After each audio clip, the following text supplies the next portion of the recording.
खरंच तू मला प्राप्त करण्यासाठी फार कठोर अशी साधना केली आहेस। देवा, तुमचा आशीर्वाद आहे। अजून काय हो, मला अजून काय बी नग आहे। अजून तुला काही नको आहे हे विधान करू नकोस बानू। जेव्हा जेव्हा तू असं काही विधान करतेस तेव्हा तेव्हा तुझ्यातील सत्य जाणून घेण्याची तळमळ, ती ओढ कमी होते आहे असं मला वाटतं। भासा, काय झालं? काही नाही बानू, आजपर्यंत तू जे जे केलंस ते तुला या क्षणी आठवतंय, पण आता या क्षणी अशा अनेक महत्त्वाच्या गोष्टी आहेत ज्या तुला जाणून घेणं महत्त्वाचं आहे। मला ती ठाव आहे जी। नाही बानू, अशा अनेक गोष्टी आहेत ज्या मला ठाऊक आहे पण तुला ठाऊक नाही।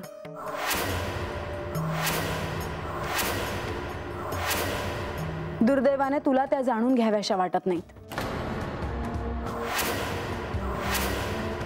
त्यामुळे मला जे प्राप्त करायचं आहे त्या दिशेने मी मार्गक्रमण करणार हे स्वाभाविकच आहे।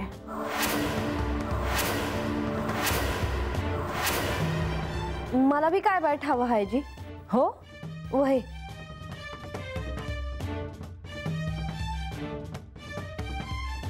भासा, बानूच्या मनातील सत्य कळण्यासाठीचा संघर्ष टिकून ठेवण्यासाठी तू हे सारं करत आहेस हे माझ्या ध्यानात आलं आहे।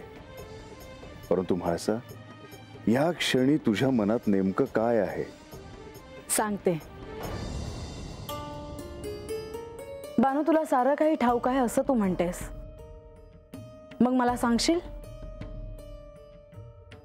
सतीदेवींचं ज्येष्ठ मासातील व्रत संपल्यावर कोणत्या मासाला प्रारंभ झाला होता? म्हाळसाताई, मी या रानात राहणारी आहे। ह्या अगोदर मला ते ठाव नव्हतं, पण आता मला ठाव झालं आहे का ज्येष्ठ मास संपल्यानंतर आषाढ मास सुरू होतो यात।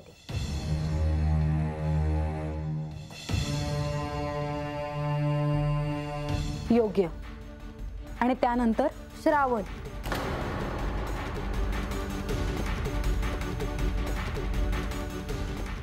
कारण ह्या मासामध्ये म्या बी देवांसाठी व्रत केलं होतं आणि म्हणून मला हे समज ठाव आहे।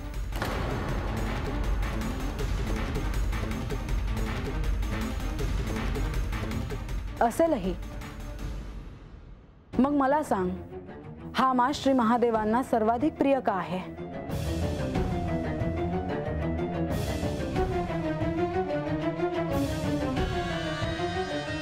सांग बानू, हा श्रावण मास श्री महादेवांना प्रिय का आहे?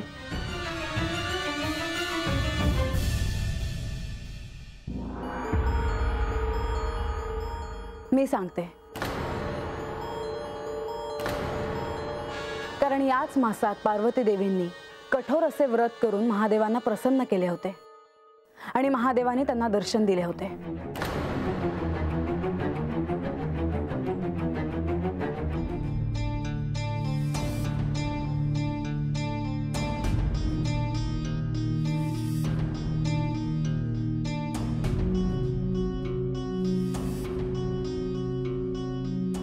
माधवा, काय कल्पना आहे?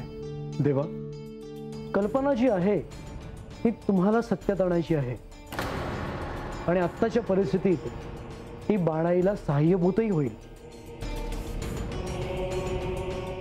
काय करावं म्हणजे असं घडेल? देवा, त्या दिशेने आपण प्रयत्न देखील करत असालच, परंतु मी सांगतो, आपण बाणाईला घेऊन अशा स्थानांवर जावं ज्या स्थानांचा उद्धार आपण केला आहे, जी स्थानं आपल्या पदस्पर्शानं पावन झाली आहेत तिथे आपण बाणाईला घेऊन जावं।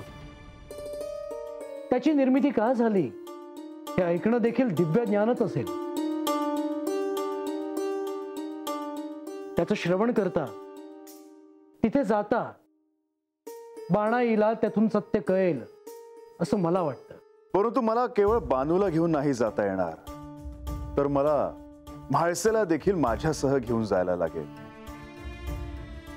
कारण सर्वांच्या दृष्टीने म्हाळसेला अजून सत्य काय आहे हे कळलेलं नाहीये। श्री म्हाळसा देवींना देखील सोबत घेऊन जा, उलट त्याचा लाभच होईल. देवा, हा एक महत्वाचा प्रयत्न असेल. अन्यथा एक दिवस असा येईल जेव्हा बाणाईला इथे जेजुरीत सोडून आपल्याला केवळ श्री म्हाळसा देवींसोबतच कैलासात जावं लागेल. माधवा, बानूला शिवलोक प्राप्त व्हावा ह्यासाठी अनेक प्रयत्न झाले, तेव्हा आता हा प्रयत्न देखील करून पाहावा. यावर्षी म्हाळसा देवींचं काय म्हणणं आहे हेही जाणून घ्यायला हवं. होय माधवा.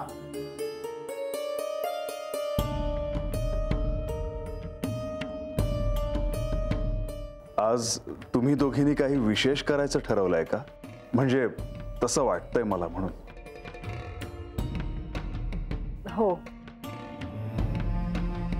म्हाळसा देवींनी काही ठरवलं आहे आणि माझी त्यात सहमती आहे. परंतु ते काय आहे ते तरी सांगावं. सांगते. राज्यकारभाराचे काही काम नाही आणि आत्ता आख्यान सुरूही नाही, तेव्हा मला असं वाटतं की आपण बानूकडे जाऊन यावं.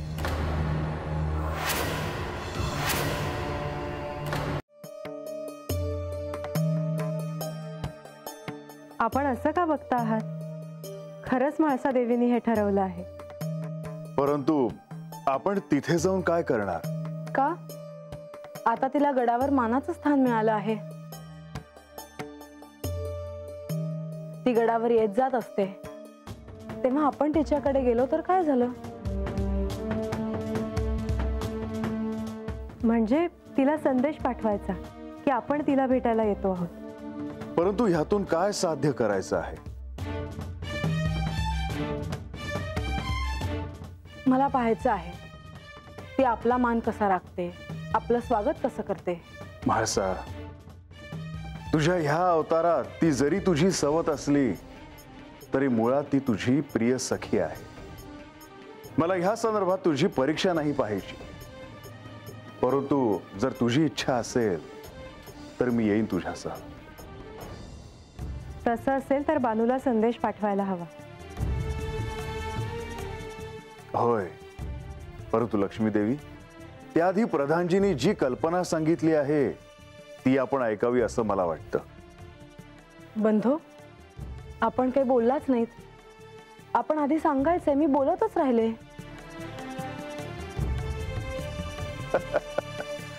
परंतु त्यासाठी तुम्ही त्यांना बोलायची संधीच दिली नाहीत. हो, काहीतरीच काय. बंधू, सांगा आपण. देवी, आपण तिघांनी मिळून यात्रा करावी.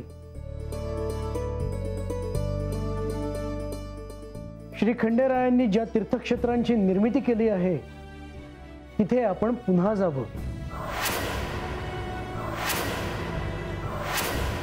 पण ही खूप मोठी यात्रा असेल, तिचे नियोजन व्हायला हवे. परंतु मला देखील ही कल्पना खूप आवडली. तुम्ही निश्चितच जावं.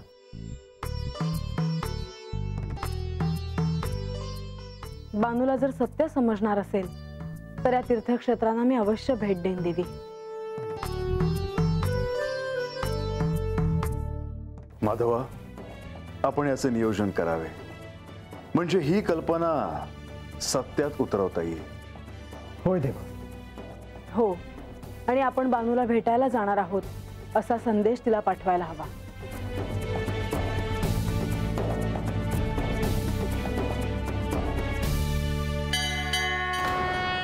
देवीचा सांगावा आहे. देवी द्याव परदानजी आणि लक्ष्मी देवी उद्याच्याला उजाडलं का खत येणार आहे. अरे पण कशा पायी, म्हणजे काय कारण काय सांगितलं त्यांनी? काहीतरी वादच असणार बघ. माझी एक अपेक्षा आहे. मी काय करावं? तुम्ही तिला उद्या काहीही सहाय्य करणार नाही आहात.